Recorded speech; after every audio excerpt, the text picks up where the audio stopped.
በአማካኝ አንድ ሰው በቀን ስልኩን ስንት ጊዜ እንደሚነካ ታውቃላችሁ? ጥናቶች እንደሚሉት ወደ 2617 ጊዜ አንድ ሰው በቀን ውስጥ ስልኩን ይነካል። እስኪ ያስቡት፣ በቀን ከ2600 ጊዜ በላይ ትኩረታችንን የሚሰርቅ አእምሯችንን የሚበጠብጥ አንድ መሳሪያ በኪሳችን ውስጥ ይዘን እንዴት ነው ትልቅ ህልምን ማሳካት የምንችለው? እስኪ ራሳችሁን በታማኝነት ታዘቡት። ዛሬ ጠዋት ስትነሱ መጀመሪያ ያያችሁት የቤተሰባችሁን ፊት ነው ወይስ የስልካችሁን ስክሪን? ማታ ከመተኛታችሁ በፊት የመጨረሻ ትዝታችሁ የቀናችሁ ስኬት ነው ወይስ የማታውቁት ሰው የቲክቶክ ቪዲዮ? ወዳጆቼ፣ እውነቱ ይመራል። ይህ ስልክ የተሰራው እኛን እንዲያገለግለን ነበር። አሁን ግን እኛ የስልካችን አገልጋዮች ሆነናል። ሳናውቀው ባሪያ አድርጎናል። የፌስቡክ፣ የቲክቶክ እና የኢንስታግራም ባለቤቶች በቢሊየን የሚቆጠር ዶላር የሚያገኙት ምርት በመሸጥ አይደለም፣ የእናንተን ትኩረት አቴንሽን በመሸጥ ነው። እናንተ ደንበኞች አይደላችሁም፣ እናንተ ምርቶች ናችሁ። እንኳን ወደ ሊዮ ቼንጅ በሰላም መጣችሁልኝ። እኔ ሊዮ ነኝ። ዛሬ የምንነጋገረው ትውልዱን እያሽመደመደ ስላለው ጸጥተኛ ወረርሽኝ ነው። እሱም የዲጂታል ሱስ ነው። ስኬታማ ሰዎች ስልካቸውን የሚጠቀሙበት መንገድና አብዛኛው ሕዝብ የሚጠቀምበት መንገድ ፍጹም የተለያየ ነው። ዛሬ የምንነጋገረው ስልካችንን መወርወር ሳይሆን የበላይነቱን እንዴት እንደምንቀማው ነው። ለሚቀጥሉት 3 ወራት ለ90 ቀናት ሕይወታችሁን፣ ትኩረታችሁንና ገበያችሁን ለመለወጥ መውሰድ ያለባችሁን 10 ወሳኝ እርምጃዎች በዝርዝር ነግራችኋለሁ። ይህ ቪዲዮ ረዘም ሊል ይችላል፣ ነገር ግን እስከ መጨረሻው ካያችሁት ሕይወታችሁን የመቀየር ትልቅ አቅም አለው። በመጀመሪያ ግን ታሪኩን የበለጠ ለማጣፈጥ በአስተማሪ ታሪክ እንጀምር። 2 ወጣቶች ነበሩ፣ ናትናኤልና ሮቤል ይባላሉ። ሁለቱም ብልህ ሰዎች ናቸው። ሁለቱም ትልቅ ህልም አላቸው። ግን ቀናቸውን የሚጠቀሙበት የ24 ሰዓት አጠቃቀማቸው የሰማይና የምድርን ያክል ይራራቃል።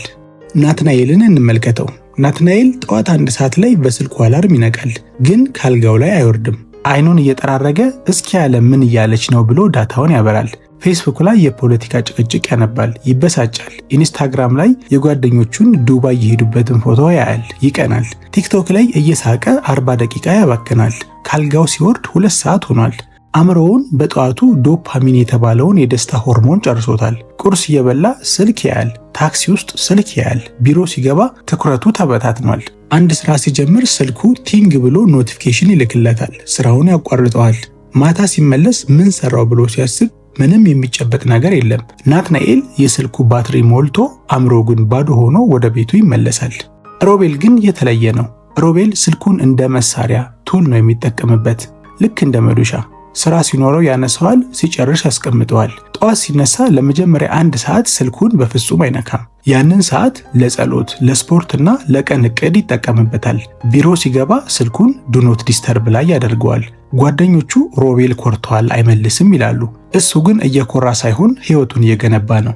ማታ ወደ ቤት ሲገባ ስልኩን ሳሎን አስቀምጦ ከመኝታ ክፍል ይወጣል። እንቅልፉ የሰላም ነው። ከ1 ዓመት በኋላ ናትናኤል አሁንም በቲክቶክ ላይ ስለ ሀብታሞች ሕይወት እያየ ለምን አልተሳካልኝም ብሎ ይጨነቃል።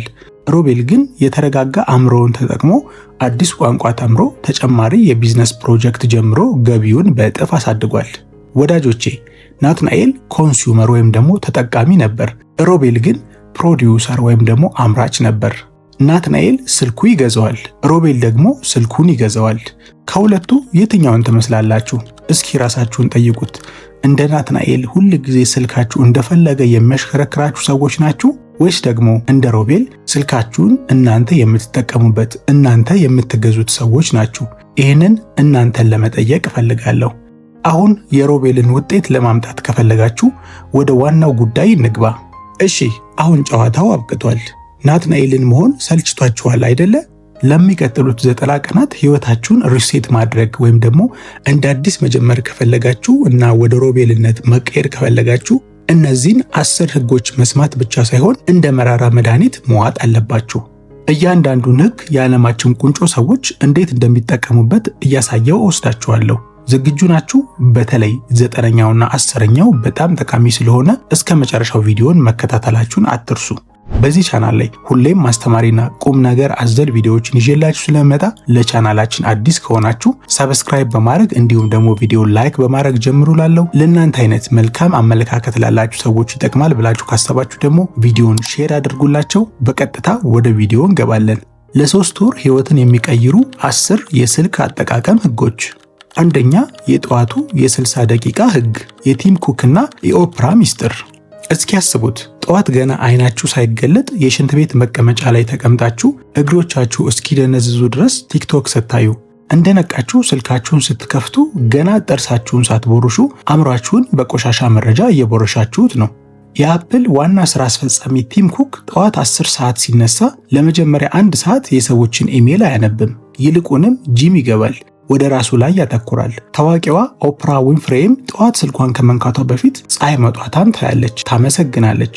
ለምን? ምክንያቱም ልክ ስልካችሁን ስትከፍቱ ዓለም ያዘጋጀችላችሁን ችግርና አጀንዳ ወደ ጭንቅላታችሁ ታስገባላችሁ። ከዛ በኋላ ቀኑን የምትመሩት ሪአክቲቭ ለሌላ ሰው መልስ ሰጪ ሆናችሁ እንጂ ፕሮአክቲቭ ወይም ደግሞ የራሳችሁ ቀን ፈጣሪ ሆናችሁ አይደለም። ስለዚህ ከነገ ጀምሮ አዲሱ ህጋችሁ ይሄ ነው። ከእንቅልፋችሁ ተነስታችሁ ፊታችሁን ታጥባችሁ ቁርስ በልታችሁ ልብሳችሁን ቀይራችሁ እስክትጨርሱ ድረስ ስልካችሁን መንካት ህገወጥ ተግባር ነው። ዓለም በ60 ደቂቃ ውስጥ አትጠፋም። ጦርነት ቢነሳ እንኳን ጎረቤታችሁ ይነግራችኋል። ስለዚህ ተረጋጉና ጠዋታችሁን ለራሳችሁ ስጡ። ሁለተኛ የፓቭሎቭ ውሻ አትሁኑ። የስቲቭ ጆብስ ጨካኝ እርምጃ። ታዋቂው ሳይንቲስት ኢቫን ፓቭሎቭ ያደረገውን ጥናት ታውቁታላችሁ? ደወል ሲደወል ውሻው ምግብ እንደሚመጣለት ስላወቀ ደወሉን ሲሰማ ብቻ ምራቁን ይወጥ ነበር። ዛሬ እኛም እንደዛው ሆነናል። ስልካችን ቲንግ ሲል ገንዘብ ገባ እንዴ ብለን ልባችን ይመታል። ስናየው ግን የቴሌግራም ግሩፕ ወይም ደግሞ የካንዲ ክራሽ ጥሪ ነው። ራሱ ስቲቭ ጆብስ አይፓድን ለዓለም አስተዋውቆ ለገዛ ልጆቹ ግን አይፓድን መጠቀም ይከለክላቸው ነበር። ለምን? ምክንያቱም እነዚህ መሳሪያዎች አእምሮን እንዴት እንደሚያሽመደምዱ ያውቅ ነበር። እናንተ ግን ለማታውቁት አፕሊኬሽን አእምሯችሁን ክፍት አድርጋችሁታል። አሁኑኑ ቪዲዮውን እያያችሁ ወደ ሴቲንግ ግቡና ከስልክ ጥሪ ወይም ኮል እና ከቴክስት ኤስኤምኤስ ውጪ የሁሉንም አፕሊኬሽኖች ኖቲፊኬሽን አጥፏቸው፣ ኦፍ አድርጓቸው። ፌስቡክ ሲፈልግ አይጥራችሁ፣ እናንተ ስትፈልጉት ብቻ ሂዱ። ስልኩ ኪሳችሁ ውስጥ ስላለ ብቻ እናንተን የማዘዝ መብት የለውም። ጌታው ማን እንደሆነ አሁኑኑ አሳዩአቸው። ሶስተኛ ስልካችሁን አስቀያሚ አድርጉት። የሲሊከን ቫሊ ኢቲክስ። ኖቲፊኬሽኖችን አጥፍታችሁ አሁንም ስልኩ ይስባቸዋል። ምክንያቱም ቀለሙ ልክ እንደ ከረሜላ ያማረ ስለሆነ። የጎግል የቀድሞ የሥነ ምግባር ባለሙያ ትሪስተን ሃሪስ እንደሚነግረን የሲሊከን ቫሊ ኢንጂነሮች ሆን ብለው ቀይና ደማቅ ቀለሞችን የሚጠቀሙት ልክ እንደ ካዚኖ ማሽን አይናችንን ጠልፎ ዶፓሚንን ለመርጨት ነው። ታዲያ መፍትሄው ምንድን ነው? ስልካችሁን ማክሰም። ስልካችሁን ልክ እንደ አሮጌ ጋዜጣ አሰልቺ አድርጉት። ወደ ሴቲንግ ላይ አክሰሲቢሊቲ ሴቲንግ ላይ ግቡና ቀለሙን ወደ ግሬ ስኬል ጥቁርና ነጭ ቀይሩት። እመኑኝ ኢንስታግራም በጥቁርና ነጭ ሲሆን ልክ ጨው እንደሌለው ሾርባ ይደብራል። የምግብ ፎቶዎች አያምሩም፣ የሰዎች ልብሶች አይደምቁም። አእምሯችሁም ይህ ነገር ደበረኝ ይልና ስልኩን እንድታስቀምጡት ያስገድዳችኋል። ለሚቀጥሉት 3 ወራት ይህንን ካደረጋችሁ ሱስን የምታሸንፉት በጉልበት ሳይሆን ስልኩን አስቀያሚ በማድረግና ይህንን ታክቲክ በመጠቀም ነው።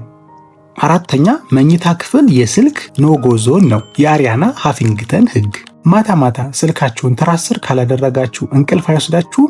እንዴት? ስልካችሁ ምን የልጅነት አሻንጉሊታችሁ ቴዲቢር ነው እንዴ አቅፋችሁ የምትተኙት? የሚዲያ ንግስት የሆነችው አሪያና ሃፊንግተን በስራና በስልክ ሱስ ምክንያት ራሷን ስታ ወድቃ መንጋጋዋን ከሰበረች በኋላ ህይወቷን ቀየረች። እሷ እንደምትለው ስልክ መኝታ ክፍል መግባት የለበትም። ስልካችሁ የሚያወጣው ብሉ ላይት ወይም ደግሞ ሰማያዊ ብርሃን አእምሯችሁን ገና ቀን ነው አትተኛ ብሎ ስለሚያታልለው ጠዋት ስትነሱ ድካም ይሰማችኋል። መፍትሄው ቀላል ነው። ዛሬውኑ አንድ ርካሽ የጠረጴዛ አላርም ሰዓት ግዙ። ስልካችሁን ሳሎን ላይ አስቀምጡት። መኝታ ክፍል ለእንቅልፍና ለፍቅር ብቻ ይሁን። ስልካችሁ በፍጹም መኝታ ክፍል መግባት የለበትም። ማታ ከመኝታ በፊት የመጨረሻው የምታዩት ነገር የቲክቶክ ቪዲዮ ከሆነ ጠዋት የምትነሱት በዛው በተበላሸ ስሜት ነው። አምስተኛ የሊፍትና የታክሲ በሽታ። የዋረን ቡፌት የትኩረት ጥበብ። ብዙ ጊዜ ሊፍት ስንጠብቅ ታክሲ ውስጥ ወይም ደግሞ ሰው ሲዘገይብን ወዲያው እጃችን ወደ ኪሳችን ይሄዳል። ለምን? ምክንያቱም ከራሳችን ሐሳብ ጋር መቆየት ያስፈራናል። ልክ እንደ ሮቦት ሆነናል። የዓለማችን ቁንጮ ኢንቨስተር ዋረን ቡፌት ለረጅም ዓመታት ስማርት ስልክ አይጠቀምም ነበር። አሁንም ቢሆን እንደኛ በየደቂቃው አይነካካውም። እሱ የሚታወቀው ለሰዓታት ተቀምጠው በማሰብና በማንበብ ነው። ከዛሬ ጀምሮ እናንተም ስልካችሁን ከመክፈታችሁ በፊት ለ1 ሰከንድ ቆም በሉና ራሳችሁን ጠይቁ። ለምንድን ነው የማነሳው? ሰዓት ለማየት ወይ ዝም ብሎ ስለደበረኝ? መልሱ ስለደበረኝ ከሆነ እጃችሁን መልሳችሁ ሰብስቡ። ስድስተኛ የአእምሮ አመጋገብ። የጂም ሮን የ5 ሰዎች አማካኝ። ስልካችሁን ስትከፍቱ የምታዩት ነገር ልክ እንደ ምግብ ነው። የቆሻሻ ምግብ በልታችሁ ጤነኛ መሆን አትችሉም። ታዋቂው ጂም ሮን አንተ በዙሪያ ያሉ የ5 ሰዎች አማካኝ ነህ ይላል። በዲጂታል ዓለም ደግሞ አንተ የምትከተላቸው የ5 ገጾች አማካይ ነህ። እስቲ ያስቡት፣ የምትከተሏቸው ሰዎች የሚያስጨንቁ፣ የሚያስቀኗችሁ ወይም ደግሞ የማይረባ አሉባልታ የሚያወሩ ከሆነ አይምሯችሁ ይታመማል። ይህ ሰውዬ ግን እንዴት ሀብታም ሆነ እያላችሁ ከመቅናት ለምን ገጻቸውን አታጠፉትም? አሁኑኑ ገብታችሁ ስሜታችሁን የሚጎዱ ጊዜያችሁን የሚበሉና የማይጠቅሟቸውን ገጾች አንፎሎ አድርጉ። ጨካኝ ሁኑ። ይህ ሰው ያስተምረኛል ወይስ ደግሞ ጊዜን ይበላብኛል ብላችሁ ራሳችሁን ጠይቁ። መልሱ ጊዜ ይበላል ከሆነ አሁኑኑ የእነሱን ፔጅ የእነሱን አካውንት አንፎሎ አድርጓቸው፣ ዲሌት አድርጓቸው። አእምሯችሁን ጠብቁ፣ ምክንያቱም ሀብታችሁ የሚጀምረው ከአእምሯችሁ ስለሆነ። 7ኛ የትኩረት ሰዓት መድቡ። የኤለን መስክ ታይም ቦክሲንግ። ኢሜል ወይም ቻት በመጣ ቁጥር እሳት ለማጥፋት እንደሚሮጥ ሰው ወዲያው መልስ ትሰጣላችሁ? እናንተ እኮ የእሳት አደጋ ሰራተኛ አይደላችሁም። ኤለን መስክና ቢል ጌትስ የሚጠቀሙት ታይም ቦክሲንግ የሚባል ዘዴ አለ። ኢሜል የሚመልሱት በቀን በተወሰነ ሰዓት ብቻ ነው እንጂ ቀኑ ሙሉ አይደለም። ለእናንተም ምክሬ ይሄ ነው። በቀን ውስጥ ሶሻል ሚዲያ የሚታዩበት 1 ሰዓት መድቡ። ለምሳሌ ጠዋት 4 ሰዓት ላይ፣ ምሳ ሰዓት ላይ እንዲሁም ደግሞ ማታ 12 ሰዓት ላይ። በመሃል ማን ጻፈልኝ ብሎ መግባት ፈጽሞ የተከለከለ ነው። በዚህ መሃል ያለውን ጊዜ ለስራ፣ ለትምህርትና ለቤተሰባችሁ አድርጉት። ሰዎች ለምን ቶሎ አትመልስም ቢሏችሁ ቢዚ ስለነበርኩ ነው በሏቸው። ያኔ ክብራቸው ይጨምራል። ምክንያቱም ጊዜ ያለው ሰው ሳይሆን ጊዜውን የሚቆጣጠር ሰው መሆናችሁን ስለሚረዱ። 8ኛ ዲጂታል ሰንበት። የቢል ጌትስ ቲንክ ዊክ። ሰውነት እረፍት እንደሚያስፈልገው ስልክም እረፍት ያስፈልገዋል። ቢል ጌትስ በየዓመቱ ለ1 ሳምንት ሙሉ በጫካ ውስጥ ያለ ስልክና ያለ ኮምፒውተር መጽሐፍ ብቻ ይዞ ይጠፋል። ቲንክ ዊክ ይለዋል። እኔ ለሳምንት ጥፉ አልላችሁም፣ ግን ጓደኞቻችሁ ለ24 ሰዓት ካልተገናኘን ሞታል ብለው የሚያስቡ ከሆነ ችግር አለ። በሳምንት 1 ቀን እኔ እሁድን እመርጣለሁ። ስልካችሁን ሙሉ ለሙሉ አጥፉት። አዎ ፓወር ኦፍ አድርጉት። ይህ የዲጂታል ጾም ነው። ከቤተሰብ ጋር አውሩ፣ ተፈጥሮን አድንቁ፣ ዝም ብላችሁ ወደ ላይ ተመልከቱ። አእምሯችሁ ሪሴት ያደርጋል። ሰኞ ጠዋት ስትነሱ አዲስ ጉልበት ታገኛላችሁ። ይሄን 1 ቀን መሞከር ካቃታችሁ እናንተ የስልካችሁ ባሪያ ሆናችኋል ማለት ነውና ራሳችሁን ፈትሹ። 9ኛ ክፍተቱን በሌላ ነገር ሙሉት። የጄምስ ክሊር የልምድ ህግ። ሱስን ማቆም ከባድ የሚሆነው ስልኩን ስታስቀምጡ ባዶነት ስለሚሰማችሁ ነው። እጃችሁ ይንቀዠቀዣል። አቶሚክ ሃቢትስ የተባለው መጽሐፍ ጸሐፊ ጄምስ ክሊር እንደሚለው አንድን መጥፎ ልምድ ዝም ብሎ ማጥፋት አይቻልም፣ በጥሩ ልምድ መተካት እንጂ ይላል። መፍትሄው ያንን ባዶ ቦታ በሌላ ነገር መሙላት ነው። ስልካችሁን ለማንሳት እጃችሁ ሲሄድ በምትኩ የምታደርጉትን ነገር አዘጋጁ። ለምሳሌ አጠገባችሁ ውሃ አስቀምጡና ስልክ ባሰኛችሁ ቁጥር ውሃ ጠጡ። ወይም ደግሞ ስልክ ባነሳችሁ ቁጥር 5 ፑሻፕ ሰራለሁ ብላችሁ ለራሳችሁ ህግ አውጡ። ይህንን ካደረጋችሁ ከ3 ወር በኋላ የስልክ ሱሳችሁ ሲጠፋ ሰውነታችሁ ተገንብቶና ቆዳችሁ በውሃ ጠርቶ ታገኙታላችሁ። በአንድ ድንጋይ 2 ወፍ ማለት ይሄ ነው። 10ኛ ከገዢ ወደ ሻጭነት ተቀየሩ። የሚስተር ቢስት እና የጌሪ ቪ ሚስጥር። ይህ የመጨረሻውና በጣም ወሳኙ ለውጥ ነው። ሚስተር ቢስት የዩቲዩብ ንጉስ የሆነው ዩቲዩብን እያየ ጊዜውን በማቃጠል ሳይሆን ዩቲዩብን እንዴት እንደሚሰራ በማጥናት ነው። ጌሪ ቪ የተባለው ቢሊዮነር ሰዎችን አትመልከቱ፣ ስራችሁን አሳዩ ይላል። የፌስቡክ መስራቹ ማርክ ዙከንበርግ እና የቲክቶክ ባለቤቶች በእናንተ ጊዜ እየከበሩ እናንተ የምትደህዩት እስከ መቼ ነው? ስልካችሁ ኪሳችሁ ውስጥ ያለ የገንዘብ ማተሚያ ማሽን እኮ ነው። ተጠቀሙበት እንጂ አይጠቀምባችሁ። ቪዲዮ እያያችሁ ጊዜያችሁን ከምታቃጥሉ ቪዲዮ ኤዲት አድርጉበት፣ የራሳችሁን ቪዲዮ ስሩበት፣ ተማሩበት። የሰው ጽሑፍ ከምታነቡ መጽሐፍ ጻፉበት፣ ቢዝነሳችሁን አስተዋውቁበት፣ ስራ ስሩበት። ለሚቀጥሉት 3 ወራት ህጉ ይሄ ነው። ይሄ ስልክ ገንዘብ የማያመጣልኝ ወይም ደግሞ ዕውቀት የማያቀብለኝ የማያስተምረኝ ከሆነ አልነካውም በሉ። ይህንን አስተሳሰብ ከያዛችሁ እናንተ ከተመልካችነት ወደ ኮንቴንት ክሬተርነት ወይም ደግሞ ፈጣሪነት ተቀየራችኋል ማለት ነው። ጨዋታውም ያኔ ይጀምራል። ውድ ተመልካቾቼ እነዚህን 10 ነጥቦች መስማት ቀላል ነው። ወደ ተግባር መቀየር ግን ለጀግኖች ብቻ የተተወ ነው። ለሚቀጥሉት 3 ወራት 90 ቀናት ከሞክራችኋቸው ህይወታችሁ በ360 ዲግሪ ይቀየራል። ናትናኤልም መሆን ይብቃችሁ። እንደ ሮቤል ጊዜያችሁንና ትኩረታችሁን ተቆጣጠሩ። ስልካችሁ ባሪያችሁ እንጂ ጌታችሁ ሊሆን በፍጹም አይገባውም። አሁን ለሁላችሁም አንድ ቻሌንጅ ልሰጣችሁ ፈልጋለሁ። አሁን ልክ የቪዲዮ እንዳለቀ ስልካችሁን ግሬስኬል ጥቁርና ነጭ አድርጉት፣ ወይም ቢያንስ የ3 አፕሊኬሽኖችን ኖቲፊኬሽን አጥፏቸው። ለምሳሌ ፌስቡክ፣ ቲክቶክ እና ኢንስታግራም ሊሆን ይችላል። ይህንን ካደረጋችሁ ኮሜንት ላይ አድርጌዋለሁ ወይም ደግሞ አያም ኢን ኮንትሮል ብላችሁ ጻፉልኝ። እስኪ ስንት ጀግና አለ? መልሳችሁን እጠብቃለሁ። ይህ ቪዲዮ የስልክ ሱስ ላለበት ጓደኛ ወይም ቤተሰባችሁ መድኃኒት ሊሆን ይችላልና ሼር አድርጉላቸው። ምናልባት ህይወታቸውን ታድኑት ይሆናል። እኔ ሊዮ ነኝ። ቻናሉ ሊዮ ቼንጅ ነው። በዚህ ቻናል ላይ ሁሌም ማስተማሪና ቁም ነገር አዘል ቪዲዮዎችን ይዤላችሁ ስለመጣ ለቻናላችን አዲስ የሆናችሁ ሰብስክራይብ አድርጉ። በቀጣይ ቪዲዮ ደግሞ አዲስ ልምድን ለመልመድ መከተል ያሉብን 10 ቀላል መንገዶችን ማወቅ የምትፈልጉ ከሆነ ይህንን ቪዲዮ ተመልከቱ።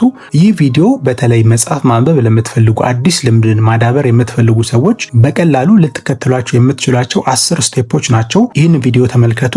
እዚህ ቪዲዮ ላይ እንገናኝ። እኔ ሊዮ ነኝ። በቀጣይ ቪዲዮ እስክንገናኝ ድረስ ቸር ሰንብቱልኝ።